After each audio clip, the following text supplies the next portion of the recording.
Dumped over FaceTime after 8 months, I was left questioning, is it me or her? My girlfriend's friends call me a narcissist for asking her to post I cooked dinner. Meanwhile, she airdropped her emotional secrets to them. Did I dodge a bullet or lose my shot at love? Reading time 20-30 minutes. I will attempt to be as objective as possible in this post while explaining the situation. It has caused me to question whether I am sane or the only sane one in this context, and I am genuinely left wondering if I am at fault or a bad person. It was the best relationship either of us has ever had, although we both recognized that it was still toxic. We are both 25, soon to be 26. We met on Bumble while she was visiting my small town in the south to assist her friend with a move. She resides in a major city up north. We reflect each other, except that I prioritize logic while she emphasizes her emotions. We began this relationship as long distance. Initially, I flew up there every other weekend, usually on my days off, with a maximum of 5 weeks between visits. Our first date felt like a fairy tale filled with immense chemistry and a movie-like kiss. We indulged in extravagant dates, bought gifts for each other, and did whatever our hearts desired, frequently laughing together. We created many wonderful memories, including parades, aquarium visits, and small outings. She has several close male friends, but after moving to her city and meeting them, I realized that their relationships were strictly platonic. This was supported by the fact that she has known them for years and has never prioritized spending time with them over me, rarely seeing them without my presence. During our first date, she brought up in a humble brag manner that she had cheated on all her previous partners when they upset her. However, she claimed that she had changed and no longer engaged in that behavior. After cheating on her last boyfriend of 3 months with her manager at the time, who I will refer to as AN, and boasting about it to him, he tragically overdosed on fentanyl. She has his date of death tattooed on her neck. This situation led me to request to check her phone one night while I was visiting, and she willingly obliged. There was nothing alarming on her device. I would ask to verify her phone once per visit to ensure I was not deceiving myself until I moved there, at which point she requested that I stop doing so, insisting that I should trust her, and I agreed. I made what I believed to be my only serious mistake in the relationship within the first month. We were walking down the sidewalk when a woman was noticeably checking me out. Once she was out of earshot, I looked at my girlfriend and said, "That woman just gave me come hither eyes," simply blurting it out to initiate conversation with no ill intentions. She informed me that this behavior could actually be manipulative and inflate my worth, and I agreed. Consequently, she implemented a rule prohibiting me from discussing other women in that manner. She posted a picture of me to her social media once, on her Instagram story for National Boyfriend's Day, 3 months into the relationship. At that time, I flew her to Miami for a luxurious vacation, which included a beautiful hotel, a cocktail yacht cruise with a sunset view of the skyline, a visit to the seaquarium, delicious food, and more. A brief pause in the story. R is her longest-standing friend, someone she has known since kindergarten, but she has not seen her in 8 years since R joined the military and relocated south. R is 26. While we were in Miami at a nice restaurant, her friend R was enduring a tough period in her life.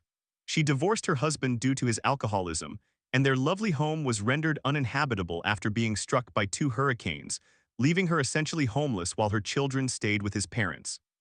R was in the bathroom, discussing matters I would prefer not to disclose, self-harming in a bathtub, and threatening to do the most horrific things I have ever heard someone consider doing to themselves.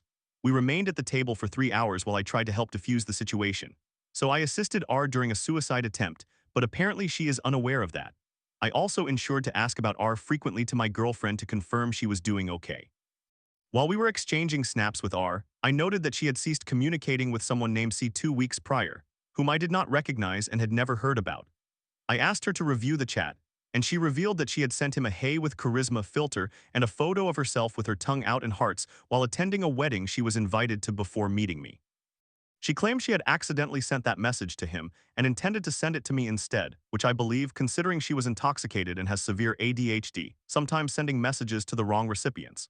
However, she continued to engage with C for several weeks, sending him more pictures adorned with hearts, sharing intimate moments identical to those we had, and appearing far more enthusiastic to converse with him than with me, utilizing many more emojis. I forgave her because I had not seen her for a while, and during our long-distance phase we had been apart for a month, which I assume made her lonely. It took her another month or two to express as much excitement in our conversations as she had shown him, but I requested she block him and she complied.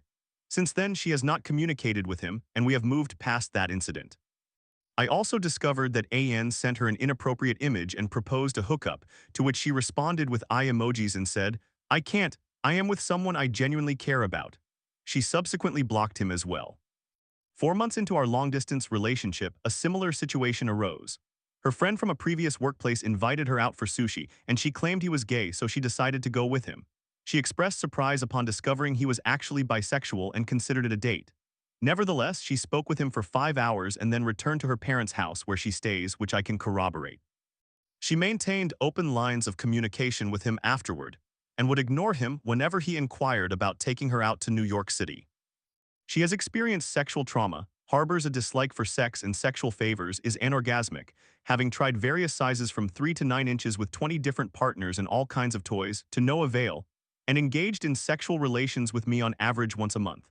I endeavored not to express discontent because I love her, even though my ideal frequency of intimacy is as often as possible. This situation had caused issues in her previous situationship, with her stating it was the primary reason for their breakup in addition to his emotional abuse. She once labeled me emotionally abusive when she ended our relationship. Bizarrely, I had to block the individual who severely sexually assaulted her and caused her trauma from her Snapchat when I was experiencing a particularly difficult day while visiting. She was asking if she could sleep with his girlfriend, and he inquired if I had the anatomy to have relations with his girlfriend, to which she left her response in open status. It felt strange. I told her she could engage with any woman while we were together, but it still felt odd to me. I relocated there 5 months into the relationship. The first 2 weeks were filled with constant complaints from her about every minor issue, but that eventually subsided. Our first significant argument occurs here. We had an exceptional New Year's Eve in my opinion. I communicated this to her, but she did not respond, leading me to assume she disagreed. However, that was not an issue for me. I invited her to watch the ball drop in Times Square, but she preferred a local option, so I agreed. We went to see our city's fireworks. Although the Uber driver was 10 minutes late and we experienced only 3 minutes of fireworks, we still caught a glimpse of them during our ride in a warm car sheltered from the rain.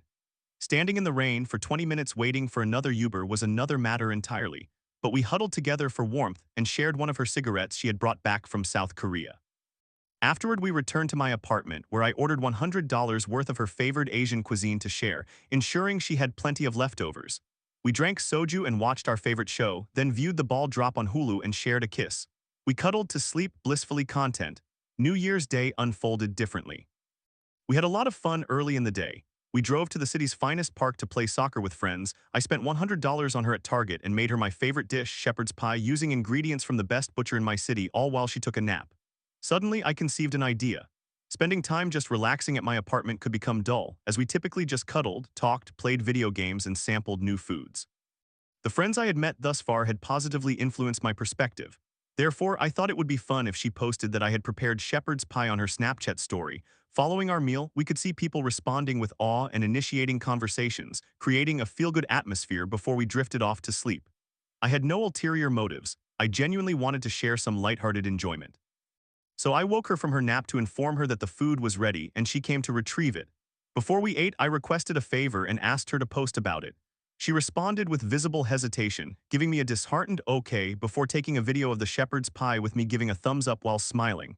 She captioned it, "Chef my name." I had anticipated something a bit more romantic, and perhaps I was out of line for this, but I asked her if she could change the caption to mention her boyfriend preparing her shepherd's pie. She altered it to "when he cooks you dinner," then said, "I don't want to mention that you are my boyfriend." I was about to give up and suggest she forget it and not post it at all, but politely asked, "Could you possibly say something along the lines of 'my boyfriend cooked me shepherd's pie'?" She posted it angrily, took the food, and stormed off to eat without expressing gratitude. I was taken aback and decided to join her for the meal. Usually she is not one to thank me, but this felt different. I entered and told her I didn't understand why she was upset over something so insignificant, especially following the enjoyable past 2 days and everything I had done for her. I walked past her to grab napkins and noticed her furiously typing to someone on Snapchat, revealing extremely negative comments. We are quite transparent with each other, so I inquired about what she was doing, and she admitted she was venting to her friend R about me. I was taken aback by the revelation that she spoke negatively about me behind my back. She acknowledged that she confided in R whenever she disapproved of my actions instead of discussing it directly with me. I requested to see what she was relaying, and she proudly handed me the phone. I cannot recall verbatim what she relayed to R, as it was quite traumatic for me to witness, but it was something along the lines of, "He is being extremely controlling. He asked me to do so-and-so, and I was not comfortable with it." Okay, that was a valid concern. I certainly did not realize I had been controlling. However, R's response caught me off guard. R advised her, "Girl, run. He sounds like a red flag. He resembles all my exes lined up. You're in a toxic relationship and I hate what this relationship is doing to you as a friend. He is a narcissist for using what you've done over the past 2 days to deflect and I don't feel safe with him meeting my children," and then proceeded to send her pictures of her kids out of nowhere to guilt her. I took a moment to calm myself. I told her she needed to confront R. I expressed that it was alright if she considered me a toxic red flag, but calling me a narcissist and expressing concern regarding my potential harm to her children, given that the only issue I perceived in this relationship was an offhand comment with no physical element whatsoever, something I would never do, was unjustified. She began crying, stating I did not want her to be her own person, and then she ran to the bathroom and sat there for an hour. She removed the post from her story. We then shared the shepherd's pie while watching our favorite show, but by that point, this situation and everything in our relationship began to weigh heavily on me, prompting me to cry. She felt slightly guilty and thanked me for the food, complimenting how I prepared it and attempting to discuss the show, among other things. I did not reveal to her that I felt distant from her in that moment and felt profoundly betrayed. The next morning, when she needed to return home, I shared with her that I felt strange since the previous night but did not want it to impact our relationship. I carried her bags to her car, kissed her, and told her I love her. The second major argument occurred when she asked me one day, "Would you still be in a relationship with me if I moved 3 hours away for 2 or 3 years for college?" At this point in our relationship, we had only been together for 6 months, so I told her no, that was obviously not feasible, especially considering that a significant reason I relocated here was to close the gap in our long-distance relationship and be nearer to her. She was profoundly upset by my answer, expressing disbelief that this was her expectation, which prompted me to cry, an action she resented for some reason. She shared my response with all her major friends, reporting back proudly that I was a bad boyfriend for not agreeing to her hypothetical situation, as all her friends would have done so. She mentioned it included R, E, and A, although there were several others. As I attempted to defend my perspective, which I still view as sane and rational, supported by my therapist, she persisted in arguing for 3 consecutive days, leaving me utterly exhausted and stressed, to the point where cold sores formed on my lips. This period led to two insights regarding our relationship. First, after she visited me that weekend, as we cuddled in bed, I expressed disbelief that she had argued with me for 3 days over the matter, explaining how it traumatized me. I insisted she needed to stop sharing our personal relationship issues with R, as R's incessant prodding seemed to fuel the prolonged dispute, almost as if R were using a Jedi mind trick on her to vent her own frustrations into our relationship. She began sobbing, attributing her behavior to childhood trauma from not feeling valued, and promised to cease discussing our relationship matters with R. As far as I can tell, she has upheld this commitment. However, I have not been able to verify it, and following our most recent argument, I honestly suspect she may have backslid and confided in R anyway. Secondly, this experience illuminated my perspective on E and A. If they declare me a bad boyfriend for something as normal and reasonable as not wanting to devote 2 to 3 years of my life to a girlfriend living 3 hours away after only 6 months of dating, it cemented my belief that they are merely yes people except in extreme cases, something I have further corroborated through her recent outing with. Our third major argument, which ultimately led to the end of the relationship for her, stemmed from a joke I made the other day. As accurately as I can recall, it went as follows, accompanied by my laughing face over Snapchat. I walked out of the barber shop at 4 p.m. and a homeless woman was outside. She saw me, her eyes lit up, she tucked her hair behind her ear and said, "Good morning." I simply replied, "Morning." The punchline was that she greeted me with "Good morning" at 4 p.m. I love to make my girlfriend laugh and thought she would find this amusing. Having been together for 8 months, interactions can become stale over text, particularly when we exchange the same types of messages daily. Thus, I attempt to introduce variety whenever possible. It should go without saying that I am not attracted to the woman for reasons I feel would be quite prejudicial to mention, relating to her hygiene and health due to her homelessness. She became angry with me, reminding me of the moment from 8 months earlier when she established a rule regarding my discussions about other women in that way. Apparently, I violated this arbitrary and easily forgotten rule by telling the joke, prompting her to hold this against me again. At that point, I experienced my first intense emotional response due to anything in our relationship, aside from previously crying. I FaceTimed her, asserting, "What on earth is wrong with you?" She mentioned being at physical therapy, which she was, and I retorted, "I do not care," causing her to hang up. I conveyed that we had not argued in 2 months, emphasizing that her anger over a joke that most people, hyperbole at least those who are secure and rational in my view, would find humorous, was absurd. I argued that she was unnecessarily stirring the pot since she craved drama, a habit I had repeatedly addressed with her. Days passed and I figured the incident had blown over, at least to me it was minor. I sat at the counter working. My job requires me to generate 5 leads a day with flexible timing, meaning I sometimes work late into the night. I had informed her about this. She mentioned playing pool with E during her visit, to which I replied affirmatively. Upon returning, one of the first things she stated was, "I did not invite you so I could talk about you to E," which surprised me, as I initially thought she hadn't invited me because I needed to generate leads. This revelation upset me slightly, so I inquired about what she discussed. She simply responded with stuff. At that point, I could assess her body language and suspected she had spoken negatively about me to E, which angered me, yet I remained composed and rational as I pressed her for details. Naturally, she has the right to withhold what she discusses with E, but I felt I should know since it could potentially sabotage our relationship. She told me that she had mentioned our argument surrounding the joke and stated that she agreed with E's viewpoint. We attended my girlfriend's game that evening, during which she invited E and A. I observed a distance from her toward me whenever we were with friends, noting that she offered me a half hug rather than a full embrace and requested that I wait in the car while she and E went inside Wawa on our way home later that night. After the game, I noticed a change in E's demeanor toward me compared to before, evident in her actions and body language. Previously, she had engaged in non-stop conversation with me and given me a massive hug goodbye. Now, whenever she glanced my way, it appeared uneasy, and when I tried to maneuver myself closer, she withdrew again. I immediately congratulated her on her performance after the game, but she ignored my efforts twice, claiming that it had been terrible. I began to suspect what my girlfriend had shared with her. I had gently and respectfully asked her on 3 separate occasions to cease discussing our issues with her friends, expressing that continuing to do so would place us in a negative feedback loop, leading her friends to develop an unfavorable view of me since she consistently painted me in a bad light while neglecting to share my side of the story. I emphasized that if she continued this pattern, the outcome would be detrimental. Instead, I suggested that she form her own opinions by consulting more neutral or forthright third parties to explore her feelings, rather than airing our personal matters to everyone in her inner circle. I advised that if an issue felt significant enough to jeopardize our relationship, she could do so with her close friends, but ranting or venting should be directed toward acquaintances I would never meet, rather than those I am expected to socialize with regularly. She refused to consider this advice. I also admitted to her that the only changes I would request in the relationship involved eliminating R from her life and refraining from seeking friends' opinions on every minor disagreement. I told her I genuinely wished she would move in with me, share living expenses, and work towards starting a family, but that I was willing to wait to avoid being selfish because I understood she had her own aspirations. She had a tendency to accuse me of being irrational and needing therapy whenever she was upset with me. When I finally pursued therapy, my therapist concurred with all my crazy perspectives, informing me that I was not the problem, she was.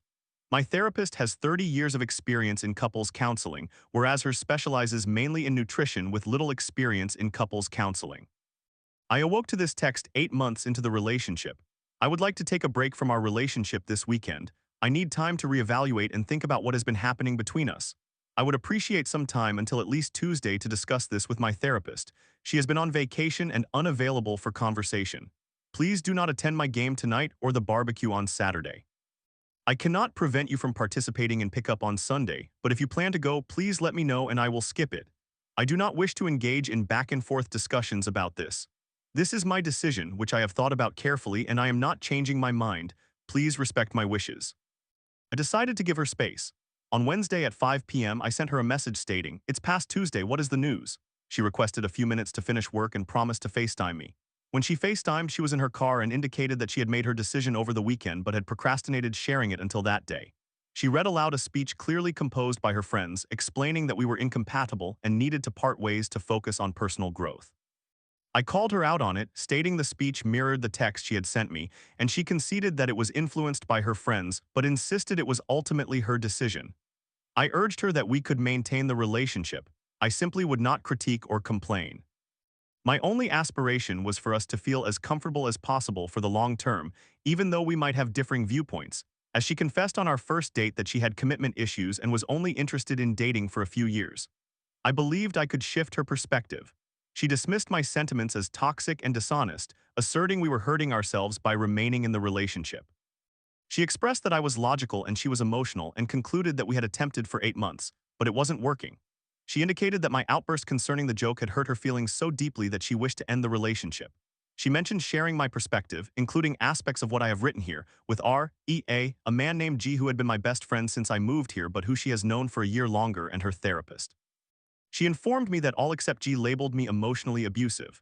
Am I? G merely stated that he sides with her, then left the group chat on WhatsApp. I inquired what each person thought of the shepherd's pie incident, noting G's exclusion. She replied that they all deemed me controlling, manipulative, and violating her boundaries, validating her emotional response since I had been overly insistent. She acknowledged she was wrong about her reaction to the college discussion. She stated that her friends asserted it was normal and healthy to discuss relationship problems with friends. I endeavored to explain that she weaponizes their opinions against me, emphasizing that she was the one who created the issues that ultimately sank the ship by choosing R over me and using her friends' opinions against me, then asking me to socialize with them afterward. She maintained silence. I asked her what her friends thought about the emotional cheating matter, and no one had mentioned it. I explained that this omission informed me all I needed to know about her environment. She was surrounded by yes people and enablers. I offered her this advice. 1. Do not exaggerate the frequency you have sex. It's better to state that you have sex once a month, which matches my calculations, and be honest about not enjoying sexual activity at all or being anorgasmic. 2. I reiterated the toxic pattern of her weaponizing her friends against her boyfriend regarding every disagreement, emphasizing she needed someone who would comply with her whims instead of someone with boundaries. 3. Do not cheat. And 4. Wait until she has sorted out the rest of her life, including the possibility of relocating for college, before entering the dating scene, as it appeared to me that soccer and friends were her only priorities. She expressed that she did not perceive anything wrong with me, that I have a good heart, but that together we formed a toxic combination, and I accepted some of that assertion. I assured her that I would not block her unless she posted about another guy on her social media, as that would emotionally devastate me, given that she had only once shared a story with me, never a concrete post. I conveyed that I would not block her phone number in case we needed to communicate in the future, but I wouldn't fill her phone with demands for reconciliation.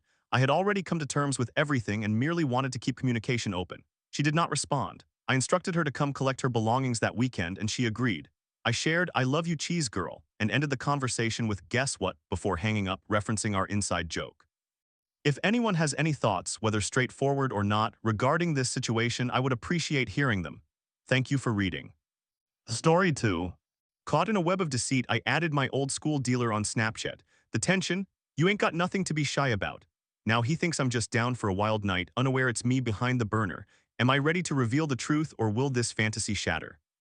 I understand how outrageous that sounds, but please hear me out. My friend M and I attended secondary school together. We were not really close friends, but there always seemed to be a quiet energy between us. He was the laid-back type, always calm and observant. I stayed in my own lane with a sense of humor and an observant nature, minding my own business. We did not really interact much, but there was an unspoken connection. Then everything changed. Word got out that I had taken a nude photograph. I had sent it to someone I believed I could trust, and somehow M found out. He began asking questions, not rude or overly excited, just casual. "Are you serious you took that full body right?" I attempted to laugh it off, playing it cool and brushing it aside as if it were insignificant. However, he kept bringing it up, not in an uncomfortable way, but with this quiet curiosity, as if he expected I would eventually show him. The truth is, I wanted to show him, not because I felt forced to, but because I couldn't help wondering what it would feel like to allow that boundary to drop. I was curious about where that moment could lead. It was as simple as that. A few weeks later, while walking through the park, I saw him playing basketball. He paused mid-game to come over and hang out with me instead, just the two of us. We sat for hours with no plan and no rush. At some point, I revealed the nude to him. He looked at it without flinching or overreacting. He simply said, "You have nothing to be shy about. You are blessed more than most." And that was that. No drama, no change in tone. He regarded it as if it were a song on the radio, nodded, and we continued our conversation. That night, our discussion turned deep about family, pressure, growing up, the unspoken issues that rarely get discussed. That conversation on the park bench stayed with me for years. We drifted apart after that as life went on, but every now and then I would see him around the neighborhood. A nod, a smile, a moment of silence, and each time my heart would flutter. Eventually, we reconnected. He had begun selling and I started purchasing from him. At first, it was casual every now and then, but gradually I found myself returning more frequently, 3 or sometimes 4 times a week. Part of it was the substance. I was lost in the experience, but more than that, I missed him. I missed the way he moved and the way he made me feel noticed without making a big deal out of it. He never did anything overt. He never crossed any boundaries, but he lingered. He was gentle with me in significant ways. He would say things like, "You are one of the cool ones still. You have known me for a long time, I trust that." One time, while I was picking up, we began discussing substances. He mentioned that when he is using them, strange situations arise. Sometimes it involves him, a girl, and another guy, and things can get wild. But he did not go into detail. I could sense he was holding back as if he were testing the waters but not quite ready to fully share the truth with me. And then, as always, he added, "Not into guys like that, though." I understood and respected that. I never pressed him, I never overstepped, I always kept it respectful. But in my mind, I let the fantasy exist. Perhaps one day we would both be high and something would occur, something wild. No pressure, no judgment, just the energy of the moment taking over. Over the years, I have been with more men than I care to remember. When I am intoxicated, I tend to lean that way. However, I have always wanted to explore more with women too, in an environment where I was not the only one trying something new. Somewhere I had options, where I could shift the dynamic without feeling ashamed if I was not fully engaged. Eventually, however, I had to stop, not just with him but everything. I had to stop using substances, drinking alcohol, and engaging in escapism. Everything started to blur together into one long escape. I was no longer getting high, I was seeking stillness and silence. I knew that if I continued down this path, I would never find a way out. So I disappeared just like that, no explanation. I did not expect to hear from him again. However, a couple of months later, I received a missed call followed by a message. "Hey, what is going on with your phones?" I played it off casually. "Nothing, it is fine, have you been all right?" It was nothing, just a check-in with no pressure. But it struck me, no one else checks in on me like that, not even people I have known for years. So why him? Was it because he was missing the cash, or did he genuinely miss me? I began to spiral a bit and started drinking again. One night, I finished an entire bottle of rum by myself. I ended up scrolling through old social media. I logged into a secondary Snapchat account I had created back in university, where I used to post anything and everything: memes, sexual fantasies, and shirtless selfies. Nothing connected to my real name or face. And then I added him. He accepted my request. At first, I did not post anything too extreme. I wanted to test the waters. Slowly, I began sharing sexual memes, group scenarios, bisexual themes, threesomes, and exhibitionist material. He viewed every single post. The following day I posted, "Had a wild night, who wants to see the content?" He replied immediately, "Yeah, go on, I am trying to see the filth." That was it. From that point on, things escalated. He did not send voice notes, but he began Snapchatting me every day, discussing explicit topics and sharing stories. He told me about girls who only wanted to engage in threesomes if one of the men expressed interest in bisexuality. Then out of nowhere he asked, "Where are you from anyway?" That was the moment when I realized I had really messed up. All this time I thought he recognized my identity and was just playing along, but he did not have a clue. Instead of being honest, I doubled down. I asked him how old he was. He even lied back, and I sat there thinking about how we had reached this point. Simple, it was because I failed to be honest when I had the chance. However, he continued as if nothing had happened. Then one day he said, "I told her I am not really into that, but I know someone who might be. If you're interested, we could do it together. Properly have fun together." We discussed it and I agreed, but I did not think he was serious. At least, I assumed he would want to know what I looked like first or who I really was. Nope. Next thing I knew, he had the girl and another guy adding me on Snapchat, saying if we are all interested, we will coordinate. One girl, 3 men, a wild consensual night. And honestly, I want to do it. It has always been a fantasy of mine to have a girl with other men. But deeper than that, I have always wanted to see him naked, just as he once saw me. I told myself that if I ever witnessed him like that, it would provide the closure I needed, a way to release, to build a bridge to move on. But now, I think I have taken it too far. Who even catfishes in this day and age? Why did he not want to verify my identity? Why did I not just tell him the truth? He did not press the issue, he just kept snapping as usual. And that is what frightens me the most. He is either so caught up in the fantasy that he does not want to know the truth, or he genuinely has not realized it. Since I added him on the other account, we have been snapping every single day. Even when I go quiet, he finds reasons to keep our conversation going, even if it is just an unfunny meme or a one-word reply. I am beginning to realize that I have created this anonymous version of myself that he is attracted to. A version that he trusts and wants to meet, not for friendship or connection, but because he knows we are both wild, and if we are both using substances in the same room, things will escalate.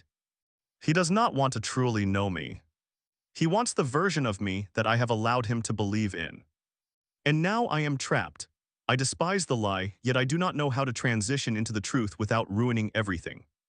Reddit, I believe I have set myself up for a group sexual experience with my old dealer, who has been messaging me every day, sending subtle innuendos, and has no idea it is me behind the anonymous account. Now I do not know whether to walk away or finally show up.